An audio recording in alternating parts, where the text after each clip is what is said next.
जय जगन्नाथ नमस्कार बंधुगण आपण मानकु मु मोर यूट्यूब ओडिया चैनल ज्ञान नदी को स्वागत करुच्ची। बंधुगण आज 2018 मसीहा जनवरी 28 तारिख एवं माघ मास शुक्ल पक्ष द्वादशी तिथि। आज हेउछि भगवान बराह जी कि विष्णुंकर तृतीय अवतार थिले तांकर जयंती बा जन्म दिन।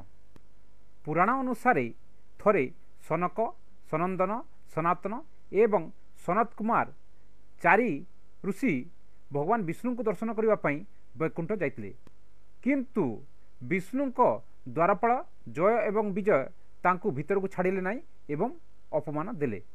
एथिरे क्रोधित होई सेमाने जय एवं विजय को अभिशाप देले जे जेहेतु जय एवं विजयंकर व्यवहार राक्षस भली रही तेणु सेमाने राक्षस जन्म नेबे। परे निज भूल पाई जय और विजय क्षमा मागिबारु सेमाने कहितले जे भगवान विष्णु द्वारा सेमानकर वध हेबो एवं सेमाने पुनर्बार स्वर्ग को बा वैकुंठ को फेरी आसिबे।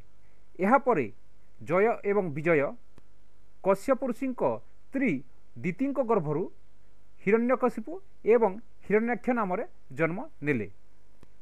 हिरण्यकशिपु भगवान ब्रह्मा को तपस्या करी वर पाइले जे तांकु कौनसी मनीष बा पशु दिन बा राति घरे बा बाहरे मारी पारिबे नहीं। एहा परे से राक्षस मानकर राजा होई देवता मानक उपरे अकथनीय अत्याचार कले एवं तांको भाई हिरण्याक्ष मध्य हिरण्यकशिपुर पदांक अनुसरण करी देवता मानंकु युद्धरे परास्त करने को लागिला।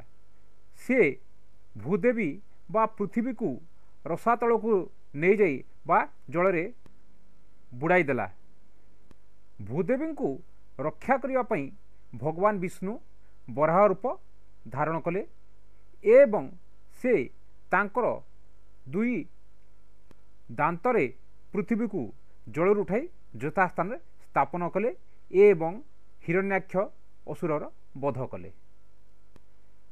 विभिन्न पुराण यथा अग्निपुराण श्रीमद् भगवत पुराण देवी भागवत पुराण पद्म पुराण बराह पुराण एवं वायु पुराण रे भगवान बराहंक कथा उल्लेख रही।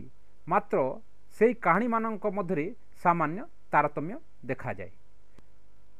से जहाँ भी हेउ माघ शुक्ल द्वादशी तिथि रे भगवान बराहंकर जन्मोत्सव पालन करा जाए एवं ताहा मध्य सायं काल रे।